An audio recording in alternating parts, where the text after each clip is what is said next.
दुनिया में बहुत सारे रिलीजन हैं, बहुत सारी भाषाएं हैं। 1100 रिलीजन है और 6500 भाषाएं हैं। 1100 रिलीजन में सनातन धर्म के अलावा और किस रिलीजन में फीमेल गॉड की पूजा होती है कोई? सनातन धर्म के अलावा भारत पूरी दुनिया में 1099 रिलीजन और हैं। टोटल 1100 रिलीजन में केवल एक रिलीजन में फीमेल गॉडेस की पूजा होती है, लक्ष्मी के रूप में, सरस्वती के रूप में, दुर्गा के रूप में। वो कहां होती है? भारत।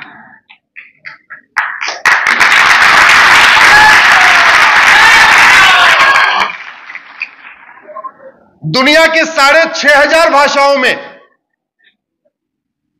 केवल एक भाषा में आपको गृहिणी शब्द मिलेगा, बाकी किसी और भाषा में गृहिणी का समानार्थी शब्द नहीं मिलेगा।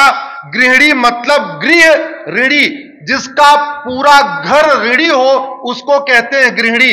ऐसा शब्द आपको दुनिया की किसी भाषा में नहीं मिलेगा।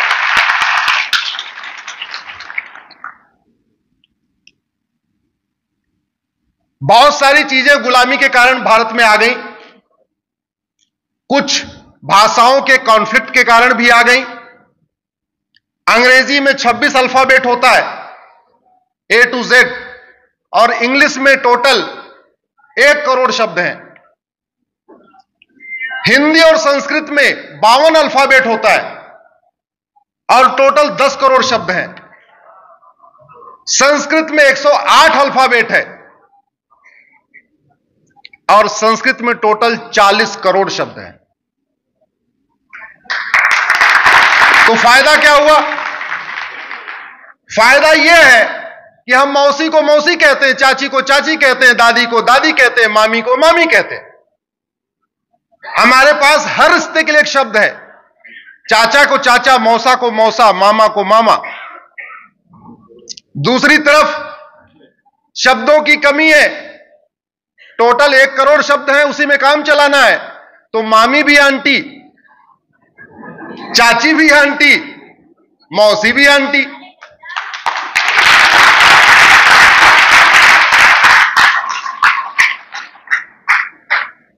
हमारी संस्कृति दुनिया की सर्वोत्तम संस्कृति इसलिए है क्योंकि पूरी दुनिया में जितनी जनसंख्या है उसकी 50% महिलाओं की संख्या है, और पूरी दुनिया में नारी तू नारायणी, नारी तू देवी है, नारी तू नारायणी है, यह महिलाओं के प्रति भाव केवल हमारे अंदर है, पूरी दुनिया में नहीं।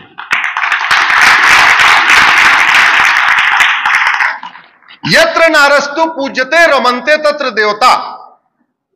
दुनिया की 50% जनसंख्या के लिए कि जहां उसकी पूजा होती है वहां देवता वास करते हैं, यह केवल हम कहते हैं, बाकी दुनिया कोई नहीं कहता। अगर 800 करोड़ जनसंख्या है दुनिया की, तो 400 करोड़ महिलाएं हैं, 400 करोड़ बेटियां हैं, 400 करोड़ बहनें हैं। बेटियां बहनें 400 करोड़ हो गई। ये 400 करोड़ पूजा के लायक है। ये पूरी दुनिया में 1100 रिलीजन में कहीं नहीं है, केवल हमारे यहां। जहां नारी की पूजा होती है वहां देवता वास करते हैं। नारी तू नारायणी, नर तू नारायण हमने शब्द वेद में नहीं है, नारी तू नारायणी है। इसलिए कहते हैं हमारी संस्कृति, हमारी सभ्यता दुनिया की सबसे प्राचीन सभ्यता नहीं है, सबसे प्राचीन संस्कृति नहीं है, बल्कि दुनिया की सबसे सर्वोत्तम संस्कृति है। हां, गुलामी के समय में बहुत सारी कुरीतियां आई, बहुत सारी कुप्रथाएं आ गई। एक बहुत बड़ा झूठ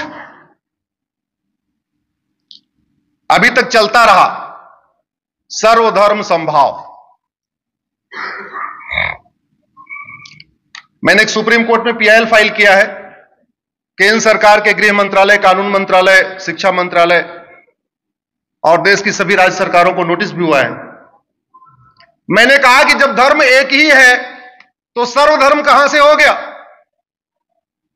धर्म तो एक ही है, सनातन धर्म। जब धर्म एक है तो सरकारी कागजों में यह क्यों पूछा जाता है कि तुम्हारा धर्म कौन सा है? आप स्कूल में एडमिशन में पूछते हैं आपका धर्म क्या है? अरे भैया धर्म तो एक ही है। जो चीज एक है, जिसका विकल्प नहीं, उसको पूछा क्यों जा रहा है? राशन कार्ड का फॉर्म भरिए, आधार का फॉर्म भरिए, पासपोर्ट का फॉर्म भरिए, नौकरी का फॉर्म भरिए, कोई सा फॉर्म भरे, पूछते हैं आपका धर्म क्या है? अरे जब धर्म एक ही है तो क्यों पूछ रहे? हां, रिलीजन अलग अलग है, पंथ अलग अलग है, तो पंथ पूछो तो बात समझ में आती है। अंग्रेजी में आप रिलीजन पूछ रहे, बात ठीक है।